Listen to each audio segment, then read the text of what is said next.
The individual, originally named Marion Robert Morrison, entered the world on May 26, 1907, in Winterset, Iowa, and experienced a youth marked by modest beginnings before his family's move to Southern California.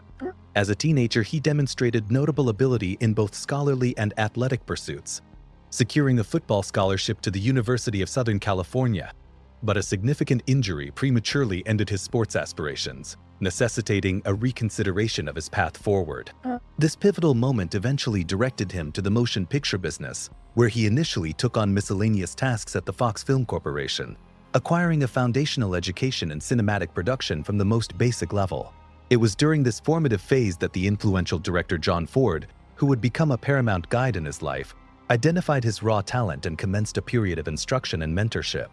His early professional years were characterized by prolonged hardship and obscurity. Throughout the 1930s, he featured in numerous inexpensive productions, frequently westerns, which allowed him to hone the on-screen character that would later propel him to international recognition. His defining opportunity arrived in 1939 with Ford's seminal western Stagecoach, a picture that almost instantly transformed him from a striving performer into a leading celebrity. Portraying the Ringo Kid, he exhibited a compelling mixture of resilience, sensitivity, and understated magnetism that enthralled viewers and reshaped the archetype of the Western hero, launching an irreversible ascent to fame. Over the subsequent decades, the actor became one of Hollywood's most dependable attractions, headlining more than 170 films.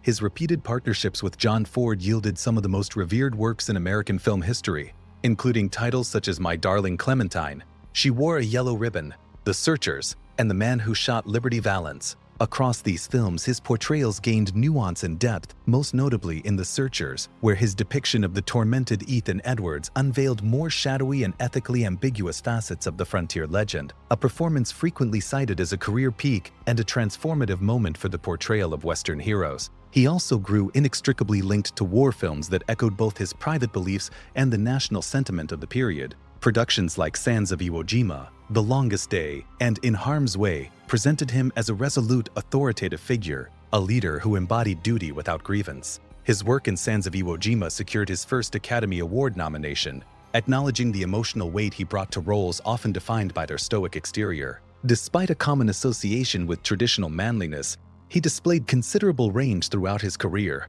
capable of humor and self-awareness as seen in films like McClintock, tenderness and introspection in The Shootist, and understated romance in various westerns and adventure stories.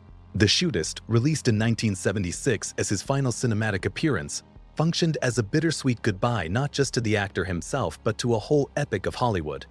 Playing an aging gunfighter confronting mortality, he imbued the part with personal truth due to his own real-life battle with cancer, making the film a poignant reflection on legacy, death, and grace. In 1970, he received the Academy Award for Best Actor for his role as Rooster Cogburn in True Grit, one of his most cherished performances. The character, being rough, imperfect, and unexpectedly kind-hearted, perfectly captured the quality spectators had grown to appreciate in him. The Oscar acted as a belated acknowledgement of a career constructed not on fleeting styles or constant alteration, but on steadfastness, principle, and an unwavering connection with his audience. His private existence was as intense, multifaceted, and emotionally layered as many of the legendary characters he embodied, distinguished by ardent romances, unstable marriages, and a sizable, tightly bonded family that stayed central to his sense of self until his life's conclusion. He first wed Josephine Alicia Sands in 1933, while still endeavoring to make his name in Hollywood. Their marriage paralleled his initial climb to fame, a time filled with lengthy studio hours, financial instability, and the stresses of a profession requiring constant travel. Despite sincere fondness between them, the tension from his escalating celebrity and occupational demands gradually weakened their bond. Over 12 years of marriage, they had 4 children: Michael, Mary Antonia, Patrick, and Melinda, who would later uphold the family legacy in diverse ways, particularly Michael and Patrick, who both entered the film industry. By 1945, the union had dissolved in divorce, leaving a complicated emotional period behind. In 1946, he married Esperanza Bauer, a striking Mexican actress whose spirited nature matched his own strong-willed personality. However, this partnership proved among the most distressed of his life, beset by fierce disputes, envy, and emotional instability that fostered an environment of persistent strain rather than solace. What started as a fiery romance rapidly deteriorated into a profoundly unhappy marriage, ending in divorce in 1954. an experience that left a permanent mark and strengthened his view that love and constancy were challenging to maintain under the spotlight. That same year, he married Pilar Palet, a beautiful Peruvian actress who initially introduced a sense of tranquility and stability into his world. Their marriage lasted considerably longer than his prior relationships and produced 3 children, Isa, John Ethan, and Marissa, further enlarging his family and solidifying his part as a committed father. While the pair shared many joyful times, the pressures of his career, his unyielding character, and divergent expectations ultimately caused a separation after 19 years, though they never legally divorced, preserving a complex but lasting connection. After parting from Pilar, he discovered solace and partnership with Pat Stacey, his former secretary. The two became romantically involved and shared a home during his final years, with Pat staying devotedly beside him through failing health and the personal trials of aging and sickness, providing loyalty, care, and emotional sustenance until his passing in 1979, concluding the last chapter of a life conducted as forcefully and passionately off-camera as on. When he died on June 11, 1979 at 72 years old, Hollywood lost one of its most colossal and contentious personalities. Recognized globally by his nickname, he was more than a film star. He was an emblem of rugged self-reliance, unequivocal patriotism, and conservative American ideals. His funeral service, conducted at Our Lady of the Angels Church in Los Angeles, was joined by family, intimate friends, and many industry personalities who respected his cinematic heritage. Yet, just as revealing as those present were the prominent individuals who were absent. In several instances, their non-attendance mirrored ideological chasms decades wide, personal conflicts, or profound ethical objection to the man he so openly represented. He never feigned neutrality, declaring in a controversial 1971 interview, "I believe in white supremacy until the blacks are educated to a point of responsibility," adding kindling to a reputation that already made him a target for critique. He also proclaimed, "I'm not ashamed of being an American and I believe in America first," sentiments that resonated powerfully with some and utterly estranged others. Jane Fonda's absence was unsurprising. The ideological canyon separating Fonda and him was vast and publicly antagonistic.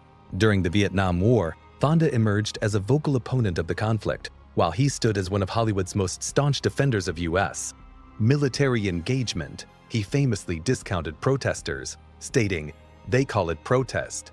I call it treason," and Fonda later recounted being confronted by him aggressively at a social gathering, rendering reconciliation unthinkable, making attendance at his funeral irreconcilable with her principles. Marlon Brando constituted the direct opposite of his worldview, politically progressive, deeply critical of American imperialism, and a champion for Native American rights. Brando openly rejected the mythology he helped popularize, despising what he viewed as Hollywood's celebration of conquest, and once criticizing Westerns for glorifying genocide. While the two icons dominated the screen in different generations, no mutual esteem existed, and Brando's absence was a quiet yet firm declaration of creed. Paul Newman, though more reserved in his politics, was widely recognized for his liberal activism and humanitarian endeavors. He championed civil rights, opposed the Vietnam War, and funded progressive causes, positions fundamentally contradictory to his outspoken conservatism. He once mocked liberal actors, remarking, "A lot of actors pretend they're thinkers. I never pretended."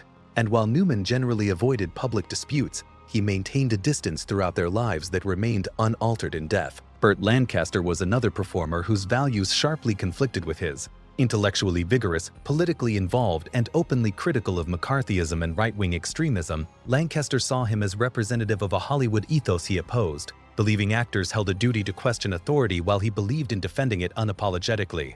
Their professional respect as artisans never surmounted this philosophical split. James Garner, despite his own military service, grew disenchanted with the glorification of war and increasingly critical of rigid patriotism, later describing him as a good actor but a man he disagreed with. Garner resented what he perceived as his bullying demeanor in Hollywood and a tendency to equate dissent with disloyalty, so choosing not to attend the funeral aligned with Garner's quiet autonomy. Harry Belafonte's absence was grounded in civil rights advocacy. As a close associate of Martin Luther King Jr. and a lifelong activist, Belafonte found his racial perspectives impossible to disregard, particularly a remark where he said, "I don't feel we did wrong in taking this great country away from them," referring to Native Americans, a comment that profoundly offended Belafonte and many others, as respecting his fame did not necessitate excusing his convictions. Ultimately, he comprehended his divisiveness, stating late in life, "I don't think you should apologize for being who you are." Words that encapsulated both his fortitude and his solitude. The performers who declined to attend his funeral were not merely making a social decision. They were drawing a final boundary between the man he was and the America they believed in. His legacy persists, esteemed by millions and scrutinized by just as many. And perhaps nothing demonstrates that intricacy more vividly than the unoccupied seats at his funeral, empty not from oversight but from conviction. On June 11, 1979, his life concluded quietly and tragically when he succumbed to stomach cancer at the UCLA Medical Center, encircled by medical care but leaving behind a deep void that would resonate far beyond the hospital, marking the end of a life fashioned by commitment, perseverance, and an enduring impact on those who knew him privately and professionally. Word of his death spread rapidly, casting a pall over friends, collaborators, and admirers who had tracked his trajectory for years and now grappled with the finality of his departure. Following his passing, he was interred at Pacific View Memorial Park Cemetery in Corona del Mar, overlooking the calm shoreline of Newport Beach. The serene locale, with its soft ocean winds and peaceful environment, provided an appropriate resting place, one mirroring both honor and tranquility after a life acquainted with victories and tribulations alike. Relatives, close friends, and mourners assembled to offer their final tributes, honoring his memory with hushed contemplation and sincere remembrance. Although his earthly journey concluded that June day, his inheritance continued to endure in the hearts of those he impacted, guaranteeing he would not be forgotten as time progressed. In February 2019, a decades-old magazine interview resurfaced, triggering appeals for the airport named after him to be rechristened. His son Ethan defended him, asserting it would be an injustice to judge someone based on an interview that's being used out of context. The demands to revert the airport's name to Orange County Airport were revived during the George Floyd protests in June 2020, though as of 2026, the name remains unchanged.